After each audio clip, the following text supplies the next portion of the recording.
Morning and welcome. Sunshine, no rain, no wind, probably tempting fate, but it's really good to see you all here, see familiar faces in this garden. So thank you so much for coming along this morning.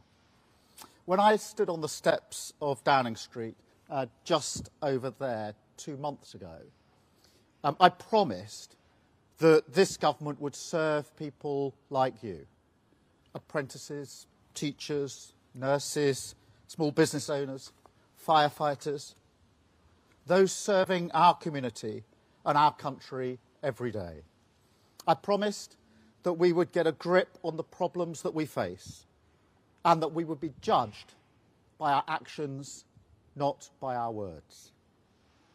I said before the election, and I say it again really clearly today, growth, and frankly by that I do mean wealth creation, is the #1 priority of this Labour government.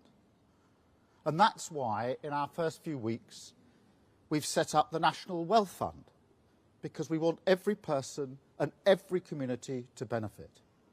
It's why we've unlocked planning decisions, because we're going to build 1.5 million new homes. It's why we set up Great British Energy to create good jobs and cut people's bills. And it's why we ended the national strikes that have crippled our country for years. Because I defy anyone to tell me that you can grow the economy when people can't get to work because the transport system is broken, or can't return to work because they're stuck on an NHS waiting list. We've done more in 7 weeks than the last government did in 7 years. And these are just the first steps towards the change that people voted for, the change that I'm determined to deliver. But before the election, I also gave a warning. I said change would not happen overnight. When there's a deep rot at the heart of a structure, you can't just cover it up. You can't just tinker or rely on quick fixes. You have to overhaul the entire thing. Tackle it at root, even if it's harder work and takes more time. Because otherwise, what happens? The rot returns in all the same places, and it spreads worse than before. You know that, I know that, and that's why this project has always been about fixing the foundations of our country. But I have to be honest with you, things are worse than we ever imagined. In the first few weeks, we discovered a £22 billion black hole in the public finances. And before anyone says, oh, this is just performative or playing politics, let's remember the OBR did not know about it. They wrote a letter setting that out. And they didn't know because the last government hid it. And even last Wednesday, just last Wednesday, we found out that thanks to the last government's recklessness, we borrowed almost £5 billion more than the OBR expected in the last 3 months alone. That's not performative, that's fact. But as well as the things that we've discovered, we've also seen shocking scenes across the nation. A mindless minority of thugs who thought that they could get away with causing chaos, smashing up communities and terrifying minorities, vandalising and destroying people's property, even trying to set fire to a building with human beings inside it. And as if that wasn't despicable enough, people displaying swastika tattoos, shouting racist slurs on our streets, Nazi salutes at the cenotaph, the very place we honour those who gave their lives for this country, desecrating their memory under the pretence, and it is a pretence, of legitimate protest. Now they're learning that crime has consequences, that I won't tolerate a breakdown in law and order under any circumstances. And I will not listen to those who exploit grieving families and disrespect local communities. But these riots didn't happen in a vacuum. They exposed the state of our country, revealed a deeply unhealthy society, the cracks in our foundations laid bare, weakened by a decade of division and decline, infected by a spiral of populism which fed off cycles of failure of the last government. Every time they faced a difficult problem, they failed to be honest.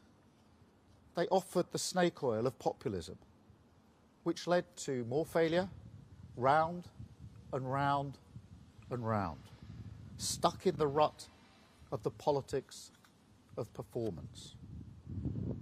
Now, I saw the beginning of that downward spiral firsthand back in 2011, when riots ripped through London and across the country. I was then Director of Public Prosecutions. And when I think back to that time, I see just how far we have fallen. Because responding to those riots was hard. Of course it was. But dealing with the riots this summer was much harder. Back in 2011, I didn't doubt that the courts could do what they needed to do. This time, to be honest with you, I genuinely didn't know. Let me tell you this, every day of that disorder, literally every day, we had to check the precise number of prison places and where those places were to make sure that we could arrest, charge and prosecute people quickly. Not having enough prison places is about as fundamental a failure as you can get. And those people throwing rocks, torching cars, making threats, they didn't just know the system was broken. They were betting on it, gaming it. They thought, they'll never arrest me. And if they do, I won't be prosecuted. And if I am, I won't get much of a sentence. They saw the cracks in our society after 14 years of failure, and they exploited them. That's what we've inherited. Not just an economic black hole, a societal black hole. And that's why we have to take action and do things differently. And part of that is being honest with people about the choices that we face, how tough this will be. And frankly, things will get worse before they get better. I didn't want to release prisoners early. I was chief prosecutor for 5 years. It goes against the grain of everything I've ever done. But to be blunt, if we hadn't taken that difficult decision immediately, we wouldn't have been able to respond to the riots as we did. And if we don't take tough action across the board, we won't be able to fix the foundations of the country as we need.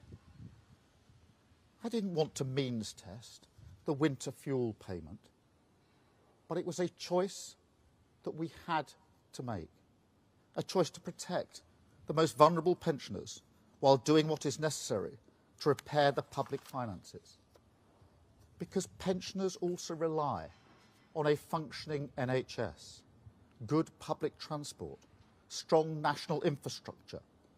They want their children to be able to buy homes. They want their grandchildren to get a good education.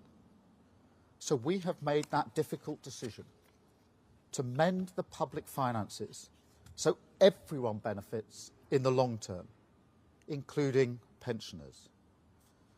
Now that is a difficult trade-off, and there will be more to come.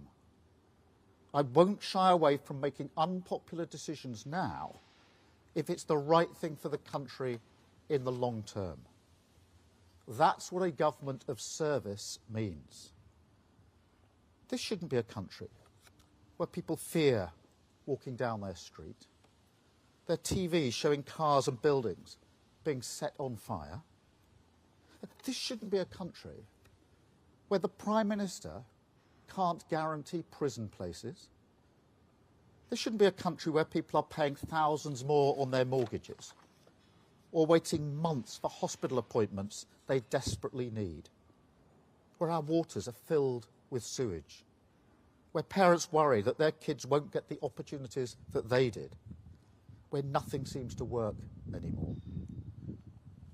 So when I talk about the inheritance the last government left us, the £22 billion black hole in our finances, that isn't about a line on a graph. That's about people's lives, your lives. And the Tories are still not being honest. They know their recklessness cost them the election, but they won't accept the cost that they've inflicted on the country. And they won't apologise for what they've cost you. They're just still thinking about themselves. Now, this government won't always be perfect. But I promise you this, you will be at the heart of it, in the forefront of our minds, at the centre of everything that we do. And that's why I wanted to invite you here today, to show that decent, hard-working people who make up the backbone of this country belong here. This is a government for you. A garden and a building that were once used for lockdown parties. Remember the pictures just over there of the wine and the food. Well, this garden and this building are now back in your service. It's not just that the last government relied on easy gimmicks and bad ideas. Those things happened precisely because the government itself lost its focus on the hopes and ambitions of working people. During those recent riots, I made huge asks of the police and of the criminal justice system, people already stretched to the limit. They knew I was making big asks of them, and I'm not going to apologise for it. But let me tell you this, they delivered. They deserve our gratitude. And that's why I went to Southport, to Lambeth, to Belfast, to thank them personally, to shake the hands of the first responders who rose up to the ask I was making of them. They deserve a government that trusts them, supports them, and works with them. That is the sort of government that we will be. One that works with people, not does things to them. One that believes in hard graft, not gimmicks. Honest about the challenges we face and working tirelessly to fix them. And that is how we will always work. Now, next week, Parliament returns. The business of politics will resume. But it won't be business as usual, because we can't go on like this anymore. Things will have to be done differently. We will do the hard work to root out 14 years of rot, reverse a decade of decline, and fix the foundations. Between now and Christmas, we will carry on as we've started, action, not words. We will introduce legislation and take decisions to protect taxpayers' money, to take on the blockers by accelerating planning to build homes and boost growth. We will forward this autumn to harness the full potential of AI for growth and for the public good. We'll bring rail service into public ownership, putting passengers first, the biggest levelling up of workers' rights in a generation, to give people security, dignity and respect at work. And Great British Energy will be owned by the taxpayer, making money for the taxpayer, producing clean energy and creating good jobs. That is our focus for the rest of the year. But I will be honest with you, there is a budget coming in October, and it's going to be painful. we have no other choice given the situation that we're in. Those with the broadest shoulders should bear the heavier burden. And that's why we're cracking down on non-DOMs. Those who made the mess should have to do their bit to clean it up. And that's why we're strengthening the powers of the water regulator and backing tough fines on the water companies that have let sewage flood our rivers, lakes and seas. But just as when I responded to the riots, I'll have to turn to the country and make big asks of you as well, to accept short-term pain for long-term good, the difficult trade-off for the genuine solution. And I know that after all that you have been through, that is a really big ask and really difficult to hear. That is not the position we should be in. It's not the position I want to be in. But we have to end the politics of the easy answer that solves nothing. But I also know that we can get through this together. Because the riots didn't just betray the sickness, they also revealed the cure, found not in the cynical conflict of populism, but in the coming together of a country. The people who got together the morning after, all around the country, with their brooms, their shovels, their trowels, and cleared up their community. They reminded us who we really are. I felt real pride in those people who cleaned up our streets, rebuilt the walls, repaired the damage. And I couldn't help thinking about the obvious parallels.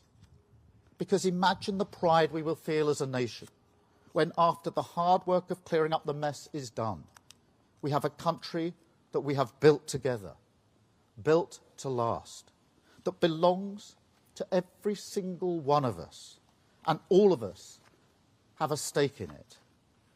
Our hard work rewarded a dozen times over, because we'll have an economy that works for everyone. An NHS not just back on its feet, but fit for the future. Streets that everyone feels safe in. No longer dependent on foreign dictators, because we're producing our own clean energy right here. And giving every child, wherever they come from, whatever their background, the chance to go as far as their talents will take them. I won't lose sight of that prize. I won't lose sight of what we were elected to do. And most importantly, I won't lose sight of the people that we were elected to do it for. You. This is our country. Let's fix it together. Thank you very much. Thank you.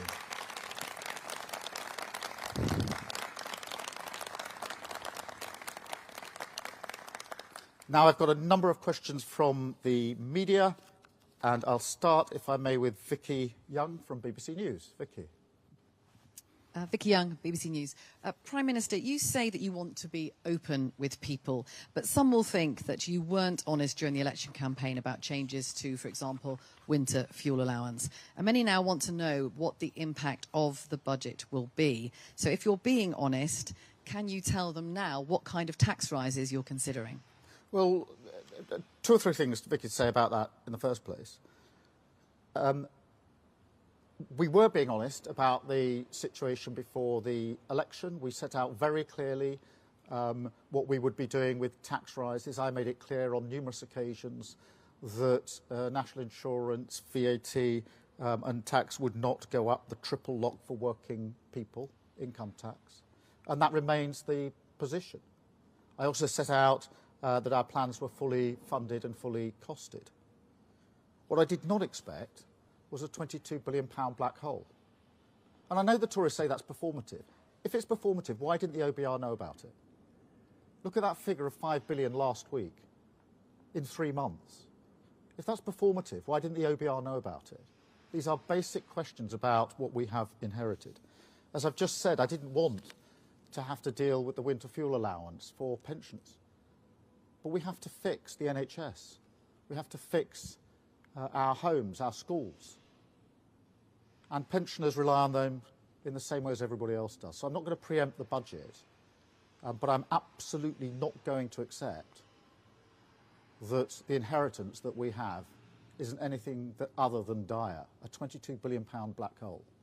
And I'll just add to that what I said about the prisons, because I obviously feel very strongly about this. To have to gauge every day of those disorders, when people are trying to burn down hotels, I'm having to look at lists of prison places and where we've got them because of the mess that we were left. That's disgraceful. No Prime Minister should ever be in that position when trying to deal with disorder. That's what we inherited. That's what we will fix. Thank you, Vicky. Anushka, please. Thank you. Anushka Rastana, ITV News. Prime Minister, you talk about choices, and there are plenty of things you've chosen to spend money on. You've chosen to give bumper pay rises to doctors, higher than for nurses and teachers, and you've chosen to take these benefits off pensioners. Age UK say 2 million will be pushed into hardship as a result. So what do you say to those pensioners who are not well off, who feel that you are choosing to balance the books on their backs? Well, so far as the winter fuel allowance is concerned, firstly, I would say it's not a particularly well-designed scheme, frankly, and I think everybody would concede that.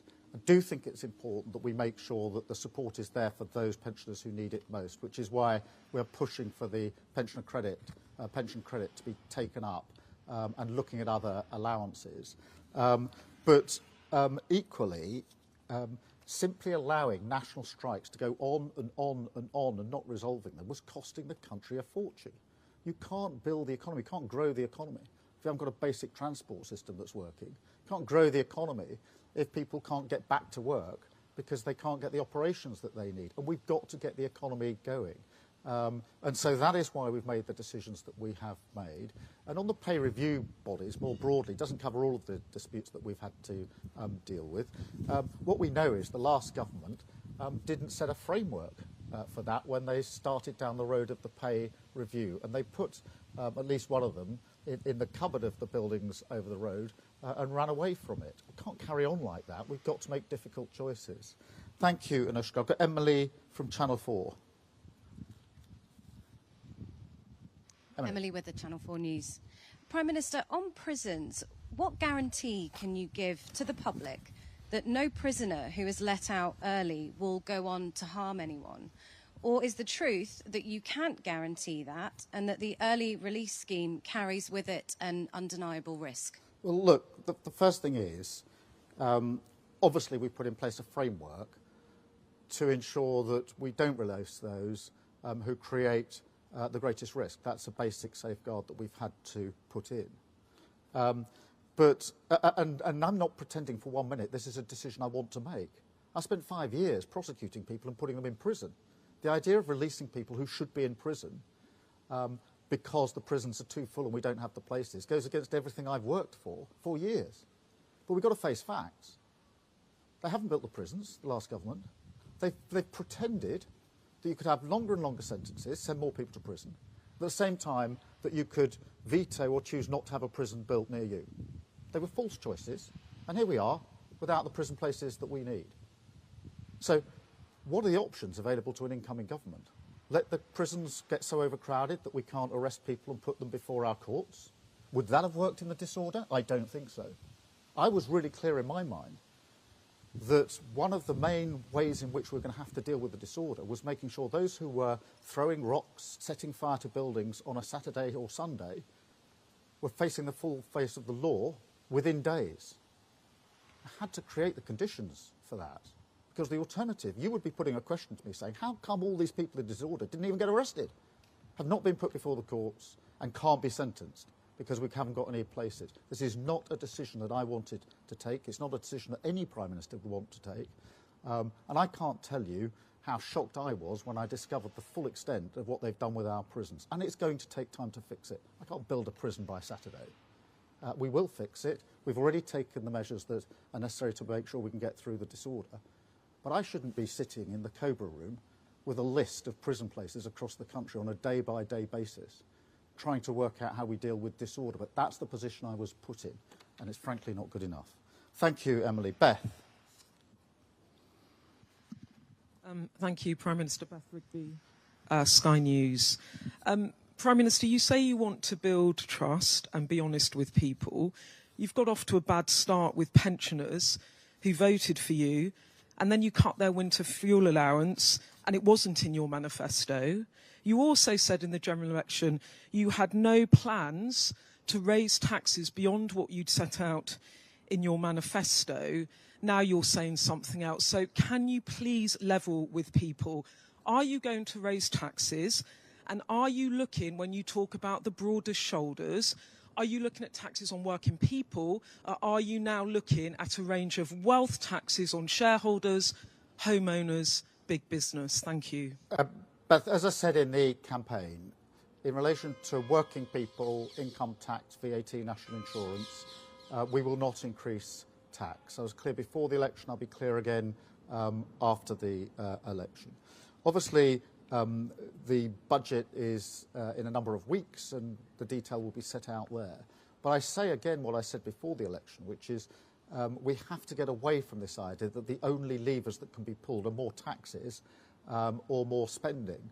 Our number one mission is to grow the economy, to make sure that we are creating the money in the first place. That remains the number one mission. Nothing knocks that mission. And that's why it's really important we have a transport system that works. That's why it's really important we have an NHS capable of getting through the backlog. That's why it's important we have the National Wealth Fund, Great British Energy, that we unlock planning so that we can get on. All of those decisions are decisions we've taken in the first 7 weeks to make sure we get the economy where we need it. But we're going to have to take tough decisions. I did not cater for a £22 billion black hole. And that's because it wasn't on the ABR's books. We were looking at the available, as you were, the available material. But it wasn't there. The OBR didn't know about it. That's why they're conducting a review, is to find out why they didn't know about it. But £22 billion black hole on top of what we knew to be the situation is a problem that I'm not just going to pretend isn't there or that we can easily fix. We're going to have to fix it. We're going to have to fix it quickly, because I genuinely do not think that the politics where we simply pretend things can be done that can't be done is working. And we will do it straight away. That's why I call about sort of getting the rot out now. Because if we don't do it, if we paper over it, we know what's going to happen. It's like the damp or whatever. Anybody who's ever decorated a house knows how this works. Pretend it isn't there, paper over it, and guess what? In a year's time, it's 10 times worse. We're not going to do it that way. Thank you, Beth. I'm going to take Andy Bell, if only so that... Where is Andy? Andy, if only, so I could say personally into your face, well, fantastic on your daughter's achievement in the Olympics. Georgia was absolutely brilliant.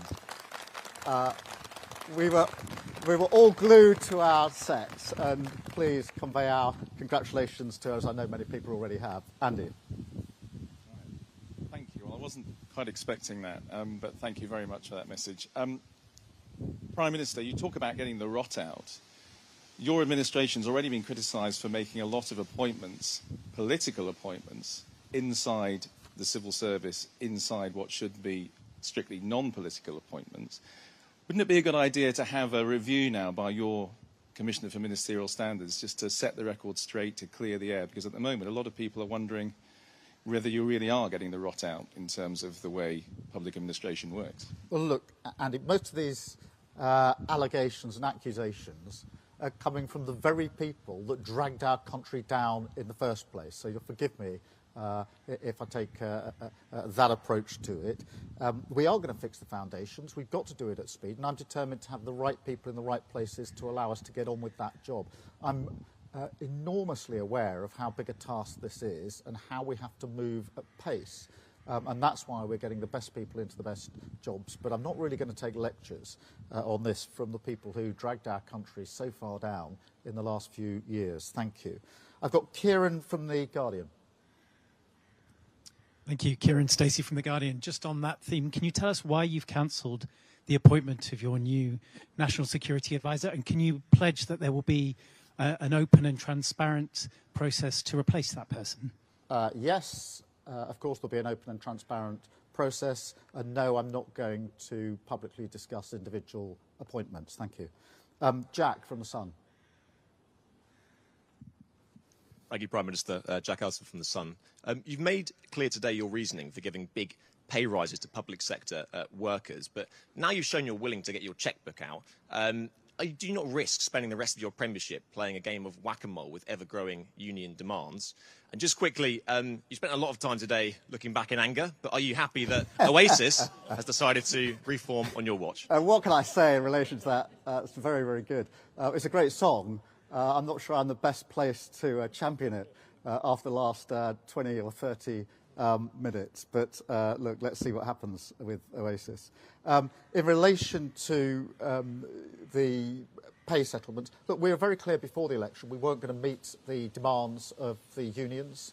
They were making demands which we did not think could be met, and we haven't met them. We'll take the same tough approach as we go forward in relation to any pay issues. We have to take that approach, and therefore I will be as tough on this as I was before the election, because we have to be tough about it. But I'm not going to pretend that having hospitals that can't operate properly is good for the economy, or having a transport system where people can't get to work is good for the economy. Just sitting it out year after year was costing a huge amount of money. So the government has to get the balance right. But let me be clear, I'm going to be really tough about this with the unions, as I'm being tough with everybody else, because this is part of the work we have to do to get out the rot and start to rebuild our country. Thank you. I've got Chris from The Times. Thank you, Chris Smythe from The Times. Just to follow up Andy's question about the widespread concern of people with Labour links being appointed to the civil service, was your answer effectively that process doesn't really matter when the task is so urgent? And if you are talking about honesty and service, can you not just explain why you appointed some of these people, why Lord Ali, for example, had downstreet past what he was doing here? And again, on Beth's theme, you said clearly wealth taxes are in the frame. Are you also saying to people that further spending cuts are also being looked at? Well, let me be clear. I wasn't saying process doesn't matter. I think you and others have heard enough from me over the years to know that process does matter to me. Procedures do matter to me. And I'm absolutely determined to restore honesty and integrity to government, because I think that is core to ensuring that people appreciate that politics can be a force for good. I think one of the reasons people have been disillusioned, disaffected, if you like, in recent years is because they can't see politics as a force for good. So that process and procedure and doing things properly matters to me beyond the fact that it, as it were, should be done properly. I think it's core to politics. So I didn't mean that. And look, if you take Lord Ali, he's a long-term donor and contributor to the Labour Party. He was doing some transition work with us. He had a pass for a short-term time to do that work. The work finished, and he hasn't got a pass. You know, that's the state of affairs. And the second bit of your question, I'm so sorry. Well, look, I mean, try as you might, I'm not going to preempt the Chancellor in relation to the budget. I am indicating there are going to have to be tough choices. Obviously, we made commitments in relation to tax on working people in the election, which we intend to honour. And I frankly don't want to have to take the tough decisions that we're going to have to take, but I'm not going to shy away. I genuinely think one of the problems in politics has been people standing at a podium like this, pretending that hard choices don't need to be made, or pretending or knocking things down the road. We've seen, I don't know how much, just knocked down the road, the other side of the election. Get it somewhere else. Don't take the decision. That's what happened with prisons. Decision should have been taken a long time ago. But each month it was just knocked another month, another month, another month, hoping somebody else would pick up the mess. We can't go on like that. So we're going to have to grip it. And I want to grip it early. And that's why I said in my speech, if we have to make unpopular decisions now, in the short term, to make sure the long term we can actually do the change that we want to do. The 5 missions in terms of rebuilding this country are really important to me. But I know I'm not going to be able to do them if I don't clear out the rot first and take those tough decisions. Thank you. I've got Daniel from The Telegraph. Hello, Daniel Martin from The Telegraph. How can you justify strike agreements with the unions when there's no it doesn't include any agreement to increase productivity? And secondly, on Ukraine, do you believe that Ukraine has the right to use Storm Shadow in Russia?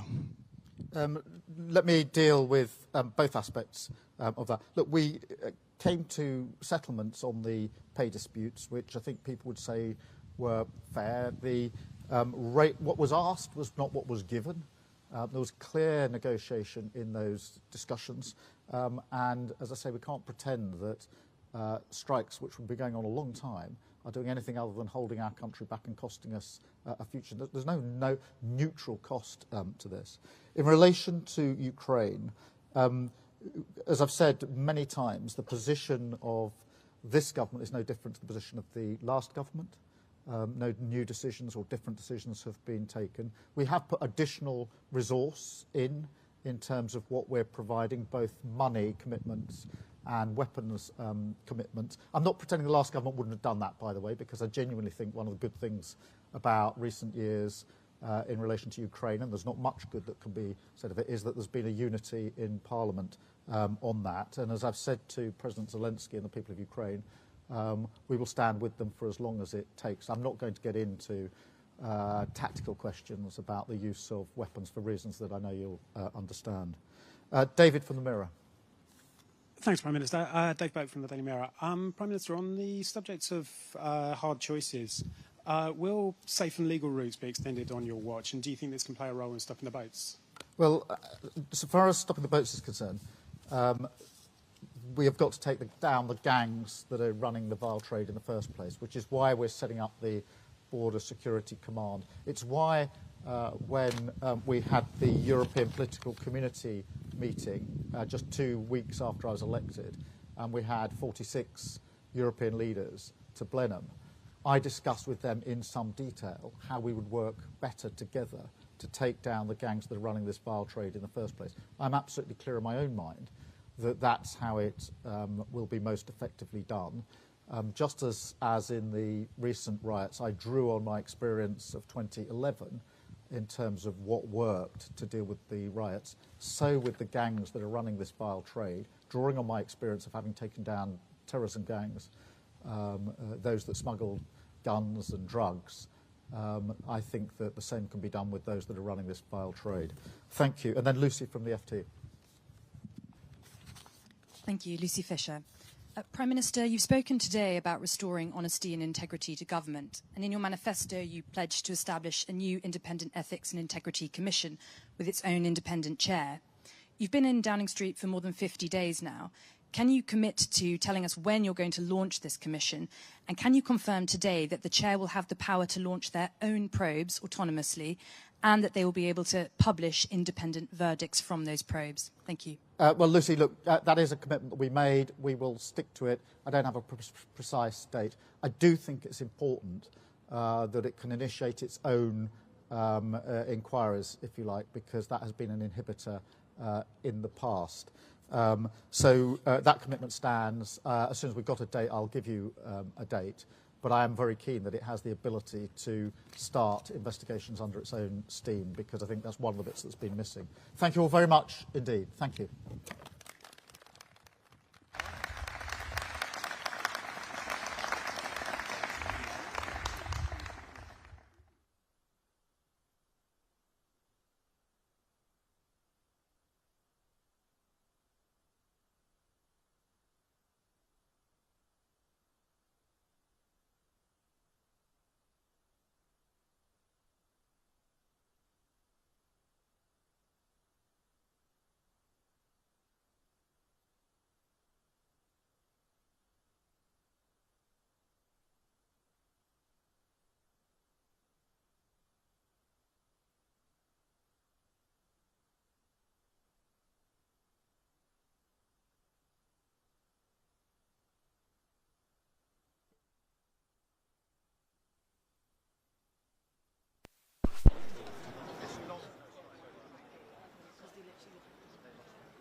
Good to see you again.